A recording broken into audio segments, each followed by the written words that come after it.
ہاں جی اب آ جائیے الٹیمیٹ، دا الٹیمیٹ الزام. یہ 10ویں نمبر پہ میں نے آخری نمبر پہ یہ رکھا ہوا تھا، الٹیمیٹ الزام، جھوٹا الزام نمبر 10. اور یہ واقعی 10 نمبری والا الزام، جو کوئی 10 نمبری آدمی یہ الزام لگا سکتا ہے، 2 نمبر آدمی نہیں. اب یہ سنیں، اور یہ بھی تمام مکاتب فکر کے علماء کی طرف سے ہے، پبلک کی طرف سے نہیں، یا ان کے کٹر قسم کے فالوورز کی طرف سے. وہ کہتے ہیں اس وقت دنیا کا سب سے بڑا فتنہ انجینئر محمد علی مرزا ہے، اور یہ سب کچھ سستی شہرت کمانے کے لیے کر رہا ہے. جبھی تو وہ ہر موضوع پر اتنے لیکچرز ریکارڈ کرواتا ہے. یہ پہلے بریلوی تھا، پھر دیوبندی ہوا، پھر اہل حدیث ہوا، پھر اہل تشیع کے ساتھ اٹھنا بیٹھنا ہو گیا. اب پتہ نہیں آگے چل کر قادیانی نہ ہو جائے، یا پھر یہ کوئی نیا فرقہ بنانے جا رہا ہے. اور جماعت المسلمین کی طرح ہی کوئی لگ سے اپنی پارٹی بنانا چاہتا ہے. اور اگلا آپ ذرا مذہب کا خیز ذرا الزام سنیں. اور کہتے ہیں یہ گھر میں اکیلا بیٹھ کے اپنی ویڈیوز ریکارڈ کرواتا رہتا ہے، اکیلا بیٹھ کے، اور نیٹ پر چڑھا کر اس نے پوری دنیا کے اندر فتنہ کھڑا کر دیا ہے تاکہ لوگوں کو گمراہ کر دے. اور ہمارے علماء کا اعلان برات ہے. بھائی بڑی مہربانی تھوڑے مولویاں دی اعلان برات جڑا میرے نال کیتا جائے، بہت مہربانی. میں تے کہنا ہے لکھ کے اعلان برات کرو، میرے کو سرٹیفکیٹ ہے حق تے ہونے دا کہ تھوڑے مولوی جڑے اعلان برات میرے تو کرن. میں تو بڑا خوش ہوں، ہمارے علماء کا اعلان برات ہے الحمدللہ.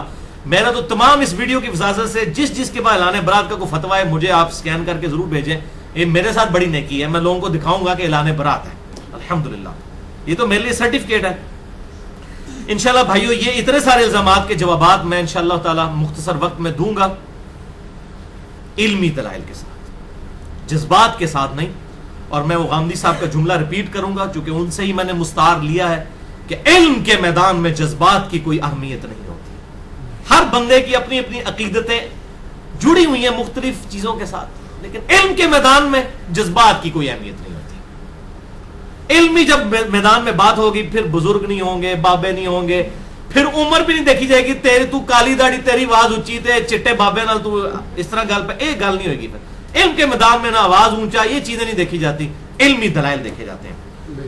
تو الحمدللہ اس حوالے سے جہاں تک سستی شہرت کا معاملہ ہے تو یہ تو بھائی اللہ تعالیٰ میرے دل کے حال کو بہتر جانتا ہے. الحمدللہ کسی سے سرٹیفکیٹ لینے کی ضرورت نہیں ہے. اور اگر یہ سستی شہرت یا دنیاوی مال کمانا کوئی میرا مقصد ہوتا تو میری کوئی چندہ بک ہوتی، کوئی چندے کے لیے لوگ آپ کے پاس آتے، کوئی چندہ باکس ہوتا، کوئی جماعت ہوتی، کوئی قربانی کے کھال کٹھے کرنے والے کوئی میں نے لوگ بھرتی کیے ہوئے ہوتے. اگر کوئی مال کمانا اس سے مقصد ہوتا، اپنی جیب سے تو نہ لگا رہا ہوتا. تو مال تو بھائی وہ لوگ کما رہے ہیں جو پچھلے 10-20 سال سے تقریریں کر رہے ہیں میں اہل حدیث کیوں ہوا. کتنے مولوی ہیں جو بھائی ہویا دے اللہ سے ہویا بھائی بس کر 25,000 روپے ایک تقریر دا تو لینا ہے، میں اہل حدیث کیوں ہویا تے 15 سال تو تقریریں پہ کرنا ہے. میں نام نہیں لیتا پھر پرسن ہو جاؤں گا، کئی بندے ہیں. اچھا میں غیر مقلد سے حنفی کیوں ہوا، اور یہ 15-20 سال تک یہی تقریریں جاری ہیں. تو مال تو وہ لوگ کما رہے ہیں جنہوں نے ایک تقریر رٹی ہوئی ہے اور 10-15 سال کی روٹی اس تقریر سے چلا رہے ہیں. تو میں نے تو کبھی یہ نہیں کہا کہ میں یہ ہوا تو منو چندہ دیو، بلکہ میں تو کیسے کر سکتا ہوں. ہمیں تو اکثر لوگ مجھے پوچھ رہے تھے آپ جمعہ کہاں پڑھاتے ہیں. میں کہ جی جمعہ دے نہ اوتھے پڑھاواں نا کہ جتھے کوئی مسجد فرقے دی نہ ہوئے. ساڑیاں گلاں کون سن سکتا ہے. ہم تو پھر دار ارقم میں ہی بات کریں گے نا. یہ دار ارقم یہ جو ہم نے یہاں سجایا ہوا ہے الحمدللہ. نبی صلی اللہ علیہ وسلم نے مکی دور میں دار ارقم میں ہی دعوت کی نا. آپ کو تو بیت اللہ میں بھی یہ لوگ نہیں جانے دیتے تھے. تو یہ دار ارقم ہے الحمدللہ. یہ اسی کے نام کے اوپر وہ جماعت اسلامی نے اپنے اسکولوں کے نام بھی دار ارقم رکھے ہوئے ہیں. تو یہ حکمت والی بات ہے ویسے. اور وہ جماعت اسلامی کی سوچ جو ہے وہ واقعی وہ بھی دار ارقم والا ہی معاملہ ہے. وہاں آپ کو تمام مکاتب فکر کے لوگ نظر بھی آئیں گے اس حوالے سے. تو میں ان کی کوئی جماعت کا ممبر نہیں ہوں.